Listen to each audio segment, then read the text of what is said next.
All right. So, hey, welcome back. We have just completed taking a look at the civil rights movement.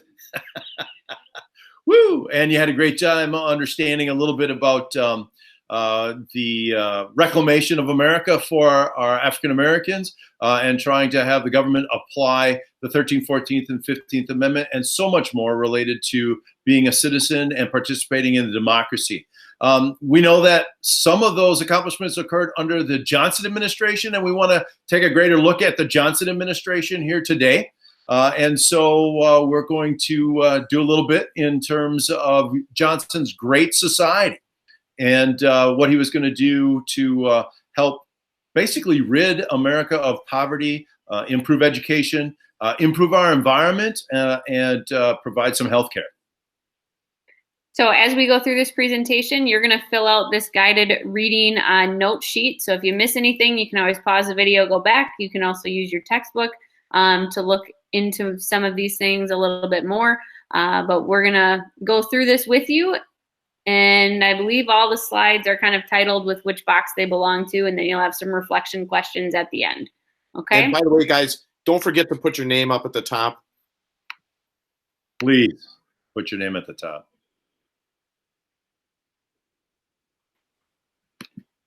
Okay, so as stated earlier, we want to take a look at the Great Society. Part of the Great Society stemmed from the idea that JFK and what his legacy was going to be.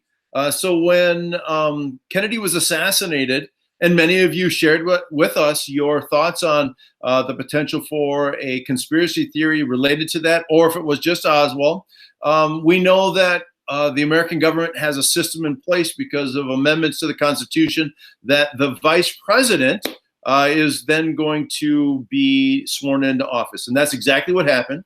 Lyndon Baines Johnson was sworn into office on Air Force One. You're taking a look at that picture right now. And he also follows up by saying that I felt from the very first day in office that I would and had to carry on for President Kennedy, that I considered myself the caretaker of both his people and his policies. The idea and ideals which he so nobly represented must and will be translated into effective action. We're not missing a beat. Right? So, and it says his people and his ideas and ideals. Well, what are they? And who are they? Many of them are going to be the poverty-stricken people of America, white as well as African American. So as a matter of fact, John F. Kennedy was a little too conservative to suit even LBJ's taste. And he thought that maybe Kennedy should have gone further to help and assist those individuals specifically in poverty. So that's going to be the first box that we take a look at. So some things that you're going to want to include in your poverty box that fell under LBJ would be the war on poverty. Okay, so he's going to declare what he considers to be an unconditional war on poverty, where he wants to continue to spend more money coming from the budget to take care of some of these issues. Excuse me. So they create the Office of Economic Opportunity, $1 billion budget for anti-poverty programs. Okay, he's going to create the Job Corps, Head Start. So that's going to be early kindergarten, preschool education, those types of things. And then his VISTA program, Volunteers in Service to America. This is the domestic version of the Peace Corps.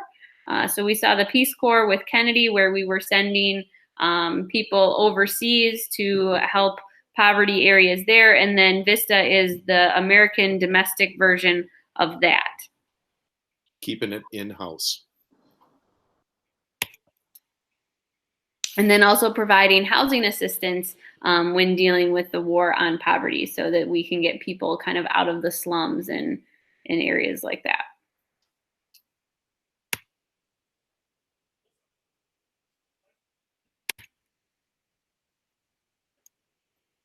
Medicare. Oh, I'm sorry. Go ahead. I was just going to say, you're probably going to recognize a couple of these. So as Coach Shortner takes you through some of these programs, hopefully little bells are going off in your head and you're like, oh, I've heard of these things. Okay, these are both governmentally funded Medicare, Medicaid, so government-funded healthcare programs. The difference between them is Medicaid is aid, if you want to remember that end piece of it. So those are things for the needy. You don't meet an age requirement in order to receive Medicaid. You would receive Medicaid because of maybe a disability or things of that nature, and that can go from birth on up. And then Medicare is health insurance for people over the age of 65. So your grandparents are probably on some form of Medicare, and there are different plans with that. You'll hear them talk about like Medicare A, B, C, and I think all the way to D. So those are the healthcare programs that are going to be pushed forward and governmentally funded, and they still exist today. I would agree. And you want to keep in mind, honestly, you have to go all the way back to the Great Depression. Remember, the hardest hit individuals were individuals that were the age of 60, 65, 70 during the Great Depression, right? They had put everything they had into the savings and it was gone. There was absolutely nothing for them, even though they had worked all their life. And so as a countermeasure to this, right, you end up with Social Security. This is kind of an offshoot of that Social Security. You take individual taxpayer money, collectively put it together for them, so when they retire, they can not only get a pension, but they can have health insurance as well. There was another group that was hit significantly when it came to the Great Depression, and those are the individuals suffering from disabilities, some physical, some psychological, and some mentally. And they're just never able to actually have a job because of their condition, and so this would help take care of them as well.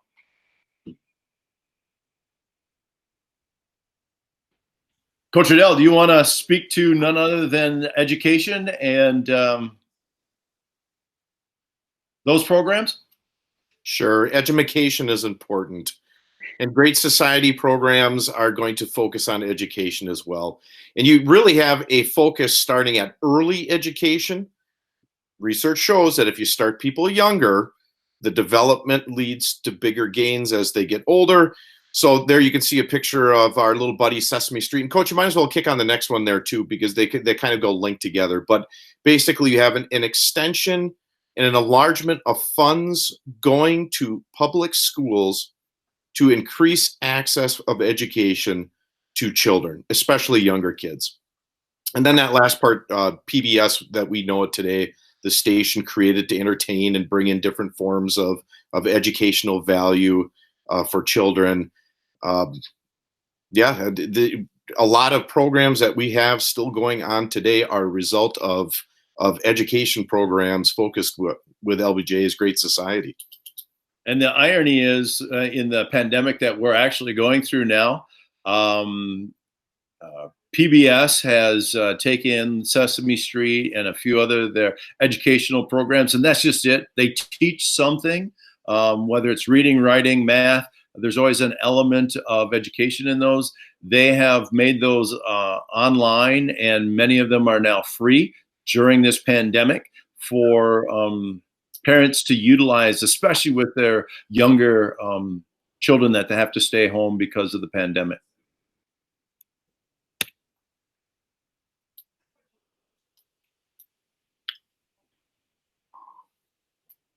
LBJ has one of the most impressive environmental records of any president, up to that point. And with that, we're going to put up a number of these things. You don't have to go into detail about them, but we are going to talk a little bit just about the Silent Spring. Okay, but they focused on water quality, air quality, water pollution, preserving the national parks and wilderness areas, and the creation of those.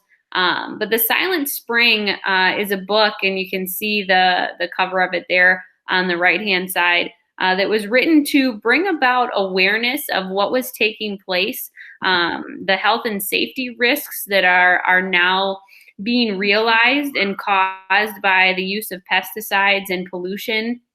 They called it the Silent Spring because it was killing off the animals. So then when springtime comes, which we're experiencing right now, if you can hear the birds chirping and those types of things outside your window, they called it Silent Spring because those animals were dead or not around at that point. So there was no wildlife.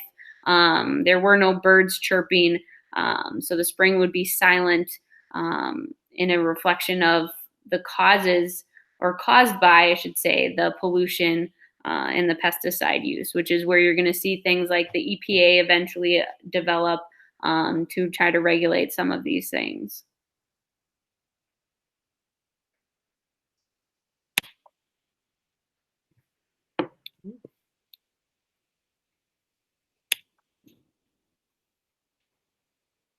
Some of these cases should sound familiar. We talked about them in civics, but the Warren Court, I believe this is one of your questions on your guided reading that you're looking at or filling out with us right now. But the Warren Court focused on extending individual rights, protecting the rights of the accused. So we talked in civics about Miranda versus Arizona, the fact that you must be told your rights. They have to read you your rights. The things that you hear on the TV shows, you have the right to remain silent. Anything you say can and will be used against you in a court of law. If you don't have an attorney or can't afford one, one will be appointed to you, those types of things.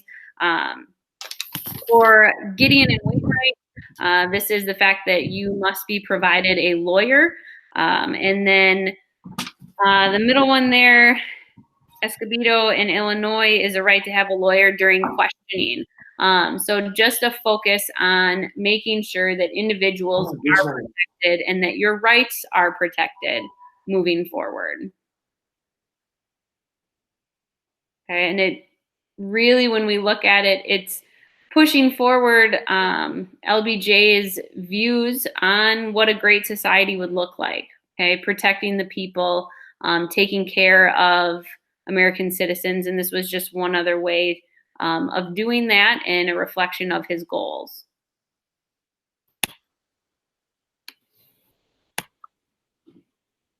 Yeah, you really need to understand at this point, before we get into the decline of the Great Society, that this is a huge shift for the Democratic Party.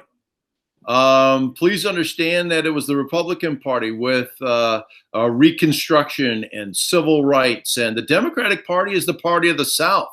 And they're in opposition to helping some of the minorities.